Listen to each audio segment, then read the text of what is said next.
Welcome to our second session, but the first communication from Joan Morera and Javier Melloni SJ, both SJs. They are going to speak, not together, but one at a time, on the rules for ordering eating from an ecological perspective in the exercises. So Johan is a Jesuit with a diploma in computer science from the University of Girona. Sorry, my Spanish is nilch. A degree in biblical theology from the Pontifical Gregorian University and a certificate in integral ecology from the Loyola School of Theology in Manila. He is author of Dialogue of the Deaf. I'm sorry, I've translated them into English. Pedagogy to Reconcile Conflicts and Disarming the Hells, Practicing the Non-Violence of Jesus Today. Johan is a member of the Working Group on Christian Non-Violence of Christianity and Justice and the co-producer of the didactic units Mouvez les non-violences, Non-Violence Moves Us. Javier was born in Barcelona. He's a Jesuit with a doctorate in theology and licentiate or studies in cultural anthropology. He is a member of Christianity and Justice. He specialises in Ignatian spirituality, interreligious dialogue, and comparative mysticism. He has lived here at the Cave of St. Ignatius in Manresa for 27 years, where he accompanies and reflects on the various manifestations of the experience of God. And these studies are broad. His reflections are broad. He is currently the director of the centre, but he doesn't like sitting in the centre. He is the author of many publications, among which the latest is titled From Here to Here in 2021. Thank you, Johan.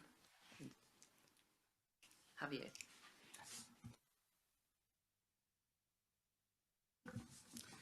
Pues muchas gracias a todos, a todas por estar. Thank you very much. Thank you very much. Food is in all bread and ecology is in all being. And that's the approach.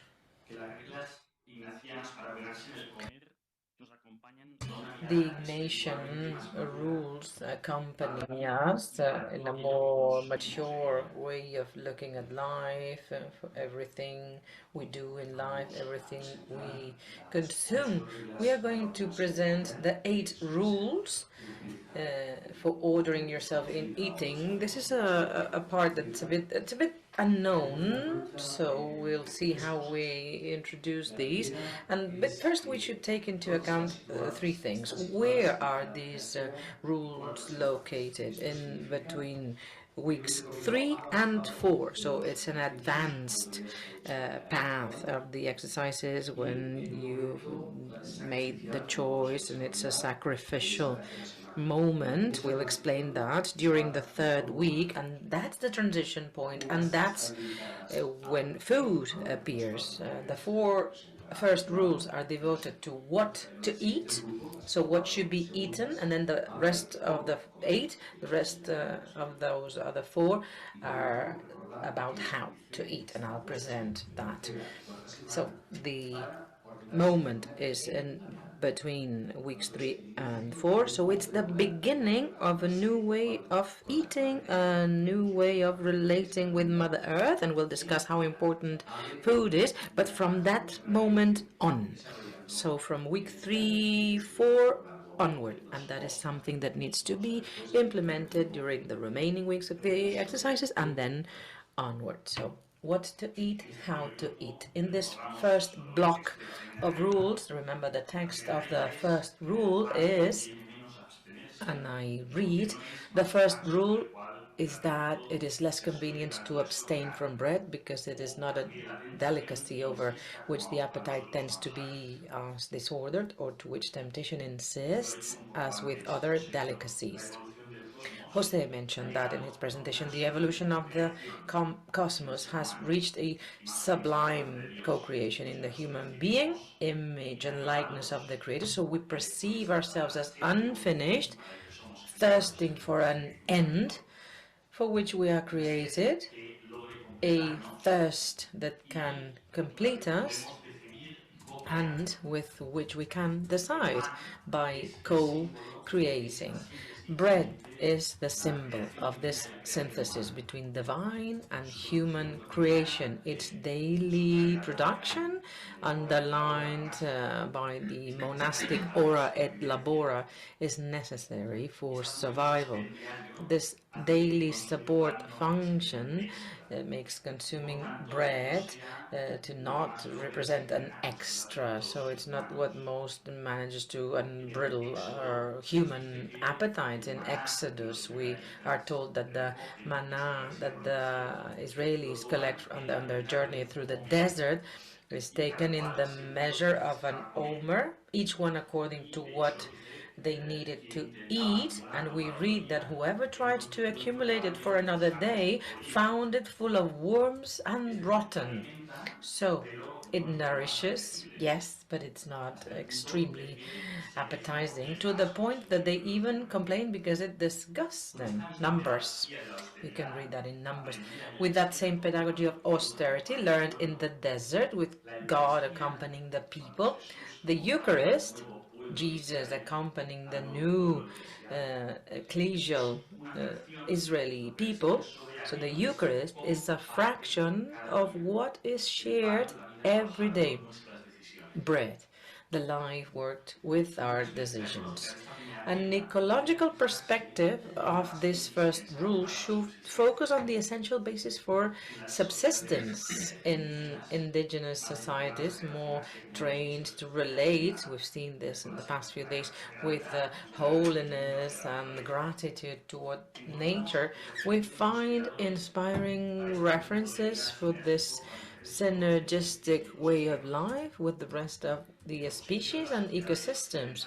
In contrast, Western societies are marked by the technocratic paradigm, this voracious production and consumption, as we can read in Laudato Si. This excess of delicacies causes others to abstain from bread.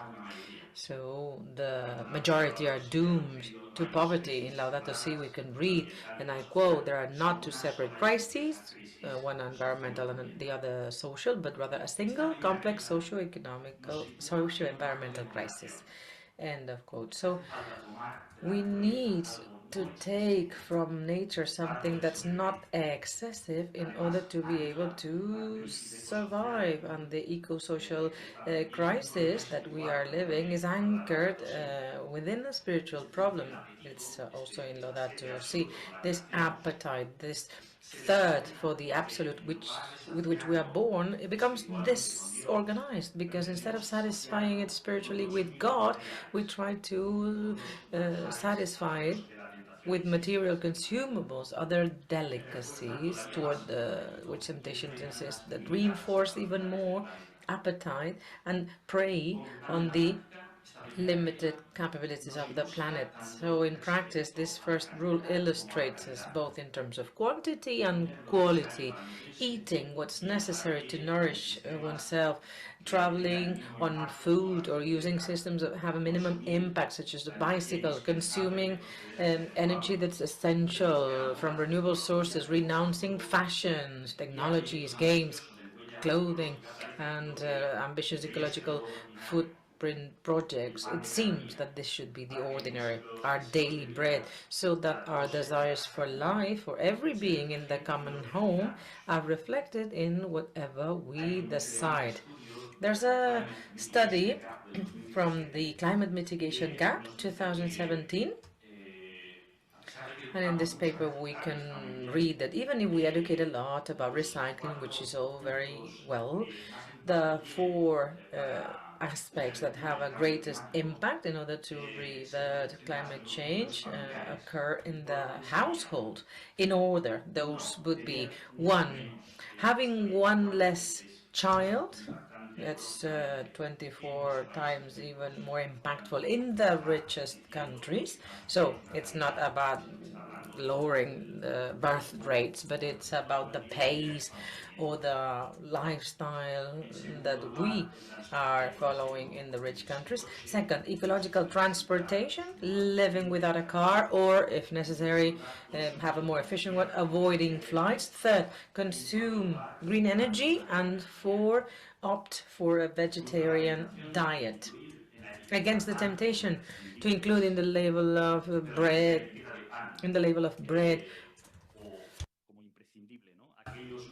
as essential those ways of life that in fact are not indispensable, that is, the other delicacies, it is worth taking into account how much suffering we inflict upon any being by universalizing this choice.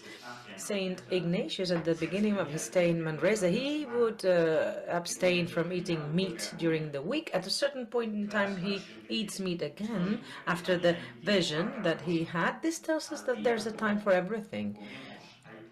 To what and how we eat, we need to add the why we eat, the motivation. Abstaining from eating meat in a climate of purgative path, such as that in which Ignatius found himself in Manresa, is not the same as doing so out of spiritual sensitivity. That is when Ignatius presents these rules. So the motives are different. Let's go now to the second rule. Remember, regarding drinking, abstinence seems more comfortable, which does not bring the eating of bread closer. Therefore, one must carefully look at what is beneficial to admit and what is harmful to throw it out. Drinking wine in this context, well, that's what this can only mean, can be as an everyday symbol as bread, but unlike bread, it can easily go to the head. Wine, well, can get to us, can destroy us. So the most comfortable thing to do is abstinence. It's easier to abstain from alcohol than from food. And if one were to decide to take some wine, we need to take in account the threshold between what's beneficial and what's harmful. Ignatius knows the human heart, and he has experienced numerous times that we cannot control ourselves. We start drinking and we can easily get drunk. So we know that when this state of drunkenness has collective consequences, it's much more destructive. How could we then update this second rule regarding drinking? We can apply it to all those desires that create dependency and that cause harm in large quantities. Having a mobile phone, for instance, this may be relatively necessary, but having several gadgets and changing them every now and then has a tremendous cost. The mines to extract their minerals will have deforested forests, this inheriting indigenous communities, fueling conflicts like those in Congo, possibly employing child labor. The pieces of the phone will have traveled entire continents by plane until they are assembled in different factories. CO2 footprint will have increased greenhouse gas effects that will further heat the planet, so generating droughts and torrential rains here and there, and human and animal populations will be displaced. The mobile phone, the tablet or computer will end up in a landfill, another pile of single-use plastic and electronic parts that just pollute. Another desire that we could talk about is clothes, the so-called fast fashion. That's very, very impactful. The textile industry actually accounts for 10% of the global greenhouse gas emissions, according to Greenpeace.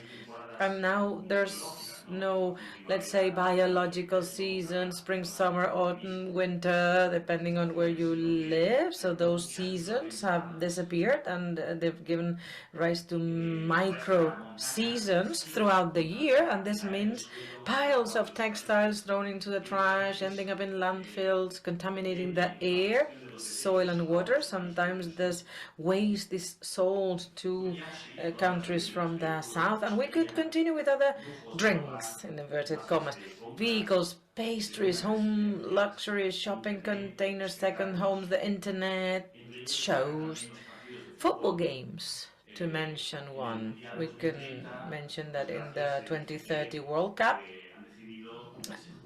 sadly, this is going to be played in 3 different continents. So imagine how many planes will have to fly with the teams and the fans from place to place, increasing the impact, apart from the labor conditions that are suffered by those working there. Remember World Cup 2022?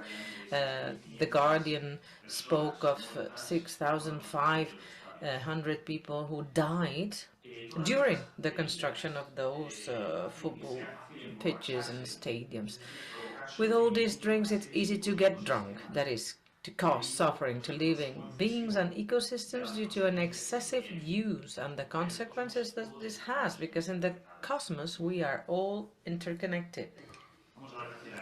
Let's move on now to the third rule, which reads, regarding delicacies, one must have the greatest and most complete abstinence, because both the appetite for disorder and the temptation for investigation are quicker in this part, and thus abstinence from delicacies to avoid this disorder can be had in 2 ways. One, by getting used to eating thick delicacies, the other, if delicate, in small quantities. So Ignatius was concerned about the order. It's not out of obsession, but because he knows that in this disorder, disorganization of human desires and appetites, the most harmful things sneak in. Food, feeding, eating, basic instinct. This is based to the oral phase, the first stage of psychological growth. And for this reason, that's an example that Ignatius used. That's emblematic, because he said, getting used to eating thick delicacies and refrain as much as possible from delicate ones. We could translate those delicate delicacies into various ways of consuming unnecessary or dispensable products. Let's focus on meat, carnivorous diet, in contrast to bread or thick delicacies, which could be the equivalent to the vegetarian diet. To what extent and why can we consider that this third rule invites us to habitually eat a vegetarian diet? And if we are to eat meat, let it be in small quantities, as he said, although the idea would be the greater and more complete abstinence. But to what extent and why? We are going to explain this from our sensitivity, from our personal path even, because here there are very many different sensitivities represented in this room, and of course each one of you has taken its path and you've done your process. But just in order to, set the context, in this context that we are talking about the well-being societies, the global north, where survival is not at stake precisely with this food in particular, we would like to discuss a few aspects, a few reasons why we think the ordinary should be the vegetarian diet. It's not another form of Eurocentrism, or it's not about being North-centric, so take it as it is. First reason, animal ethics. With the exception of our pets, Killing animals seems tolerable to us because we are governed by the speciesism, so coming from the species, discriminating against other species simply because they're not human, exception of our pets. We base ourselves on the criterion of lower intelligence instead of others, such as speed or size, in which, of course, we would lose faced with them. And from this podium of so-called higher intelligence, we belittle other beings. We use them as we please, in the same way as we have stopped eating each other because we believe in the intrinsic dignity of human beings and we are sensitive to the other's suffering. We consider that it is an advance in human spiritual consciousness to be sensitive vis-a-vis animal suffering, and this means assigning them their dignity in order to protect them from suffering. So we need to move from this speciesism into interspecies solidarity. And that's urgent, because this is the root of the technocratic paradigm. That's what self-destructs, that's what's going to end with us, because we ignore the suffering of other species without impunity, with impunity. The second reason would be spiritual. Second reason, in many religious traditions, they've advocated vegetarian diet for long centuries. You know, eating meat involves killing life. That's violence in the food itself. So chewing on a dead body, eating this flesh is violence. It's implicit aggressiveness. So activism and the commitments promoted by our culture tend us to, resort us to eating meat, the fight for survival, etc. But when we fine-tune into the inner life and in a special manner into this centers for retreat, etc., we feel that it's very possible to go for a plant-based, the plant-based data. Third reason, it's more than wide. We've read the Genesis, and the misreading of Genesis actually interestedly chose voracity by separating it from its context. Genesis 2, cultivating and keeping, and from the entire structure of Genesis 1 that houses creatures, stars, beings of heaven and sea, beings of the earth, humans, first preparing their cradles, the place where to grow. Animals are also blessed in Genesis as recipients of the cosmos, and everyone is given grass or grain to live on. Meat will only be tolerated in Genesis 3 when it's a lesser evil after the proliferation of violence. Laudate Deum alerts us that the other creatures of this world have ceased to be companions along the road to become our victims. And there's a multitude of biblical texts, Proverbs, Book of Proverbs, Philippians, Ephesians, and we read there how this takes us to seeing God in this multiplicity of beings, the cosmic presence of God. Christ decides to continue to prolong and extend in the breaking of bread, a daily vegetarian food, and Xavier will actually come back to this in this part of the presentation. And I would like to finish with this third rule, discussing the third and fourth reasons together, ecological and social at the same time.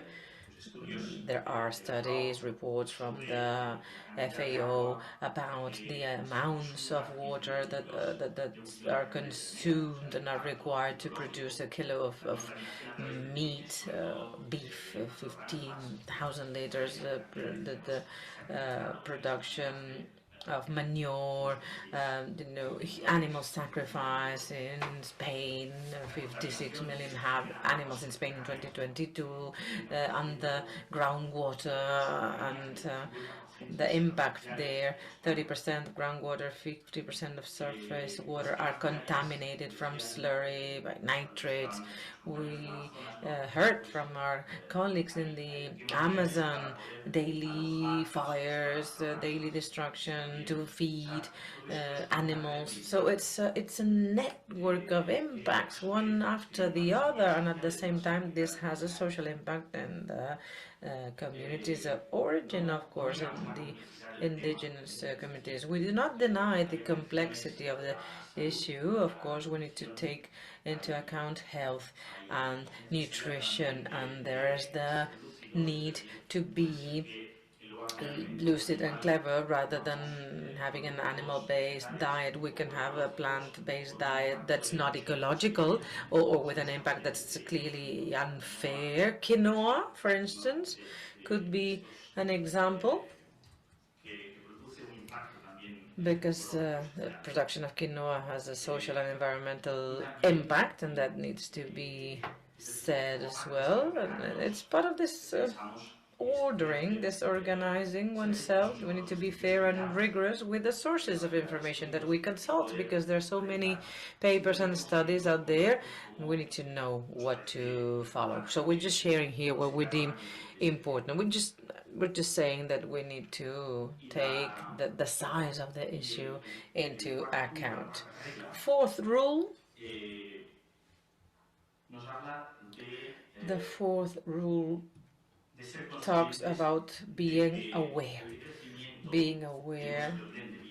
that lowering our way of life, slowing things down, reducing certain consumptions is preparing us for a spiritual relation. So that's what we know. It's a cause of joy, a cause of freedom, and the rule says insofar as there's no sickness, we need to care for the gift of life. So he who offers is given in that very same act, and this human lowering, so sumai causa, as some indigenous people say, sumai causai, helps us enlighten ourselves. It's the good living, and we can discern best what's necessary for our sustenance. Joan. Thank you very much, Joan. These first four rules are about what should be eaten, and now we move on to the second group of rules, how to eat. The fifth rule, therefore, says the following: while the person eats, they should consider how they see Christ our Lord eat with his apostles, and how he drinks and how he looks, and try to imitate him, so that the main part of the understanding focuses on the consideration of our Lord, and the smaller part with the bodily sustenance, because in this way it takes greater concern and order of how it should be and govern. Oddly enough, this is very close to what is now called mindfulness, which is full attention to what you're doing. It's about being present and focused. But there's an incision between eating and thinking, the way Christ eats. There's, well, a dissociation, because this is not the end of the exercises yet, which is contemplation to achieve love. The way Jesus eats helps us eat ourselves. And how did he eat? In the Gospels, it is said explicitly that some were shocked because Jesus was an eater and a drinker, not like John the Baptist, who was austere, and he was a vegetarian because he only ate lobster. So we will not be using Jesus as an example of vegetarianism. He was no such thing. And all the parables of the kingdom are banquets, feasts, and I'm sure we do not picture them as vegetarian banquets or feasts, especially when they talk about the prodigal son. In the case of the father, it's that let's celebrate a feast because this son of mine, bring the calf and kill it, because my son was lost and now he's been found. So he was not raised on a vegetarian diet. It's a parable, yes. And then the disciples were fishermen. They ate fish. Well, it was their job. So it's an ecological principle of proximity products. Of course, if you live next to a lake, well, you fish and you feed from the lake produce. So this is not our reflection. What we mean to share is what it means to eat. And I'll try to focus, because you will receive the communication, the presentation, but I'd like to focus on two translations that take place in the Gospels and in the sacredness of food, which is on the one hand, Easter night, the calf becomes bread, and the wine stays as wine. But it's very important, this translation from meat to bread. At that time, in that Eucharist, and that bread becomes the body of Christ. If we delve into what eating means, when we eat bread, in a way, we are eating the body, the cosmic body of Christ that is present in that bread.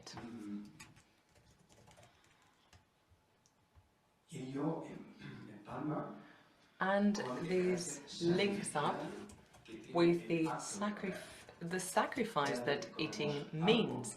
Every time we eat something, something stops being alive to give us life. So structurally, food includes death, a death component, a resurrection component, because what dies becomes life by being eaten. The difference lies in the fact that what we eat, was it asked for permission to be eaten? What's the reverence that we offer to the food we eat? Am I aware of the sacred act of eating on a daily basis? So this sacrifice entailed in the act of eating, that at least we do 3 times a day, at least, well, today it's been extended as an awareness of the traceability of the food we eat. We've been repeating this over the last week. For example, in today's breakfast, or everyday's breakfast, we had cow milk, soy milk, oat milk, cheese, tomato. Where does it all come from? If we lived close to nature, well, probably we would have gone to milk the cows at 6 a.m. or we would have gone to the garden to pick up some tomatoes. But this has disappeared the minute we go down to have breakfast, lunch or dinner. So the whole reflection, or the rules to organize our eating habits from an ecological standpoint, have to do with paying attention to this thing we do at least 3 times a day.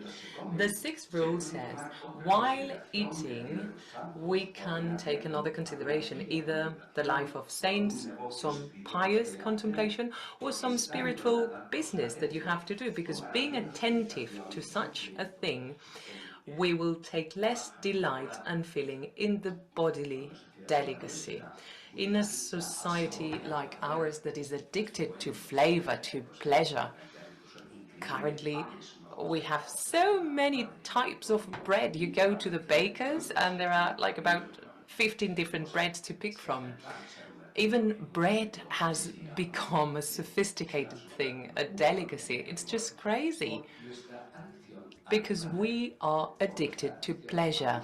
We are addicted to taste, to flavor. The 6th rule has to do with the freedom in terms of flavor, so that instead of focusing on the flavor, we should be paying attention to 2 things: gratefulness We should be grateful for what we're eating and the responsibility of what is being eaten, because we might be eating blood. We could have blood on our plates, and the traceability of that food is probably uncontrolled. It's not been confirmed. So in these 3 acts that we do every day, we could include fair trade, we could include proximity projects. So that's the topic of the rules to organize our eating habits that we find in the 3rd and 4th week. That is at the foot of the tree of the cross of our crucified Christ that becomes bread for us to eat it. But once we've eaten it, as of that moment, we should start eating differently, with gratefulness and being aware of whatever we are eating. We have focused on vegetarianism. It's a debated topic. We will not focus on that, but we would like to highlight the responsibility of the food that reaches our table, our plate. And I think that with that, well, we'll leave it at that. You have the written text, and we can have some time later to discuss it. Thank you.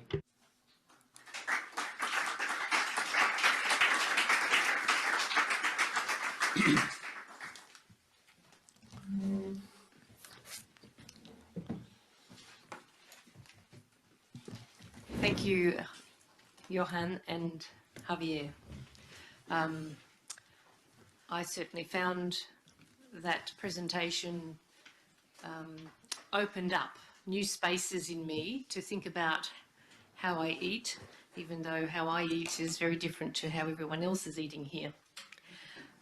We all have different issues. So I want you to take a few moments just to hold this space, recall those words and sentiments, and any questions you might have, to hold those to the plenary. So just a few moments of silence.